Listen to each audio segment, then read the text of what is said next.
Let us see how to print the selection and then format it in Google Sheets. So let us imagine that we have to print only these cells that I have highlighted.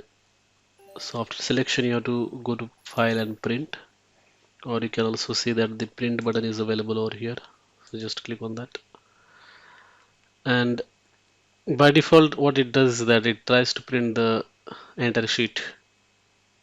But you can click on this drop down and then select selected cells. And then to format it, you can see that down here there is this formatting options. Here you can remove these grid lines or notes if there are any notes available there.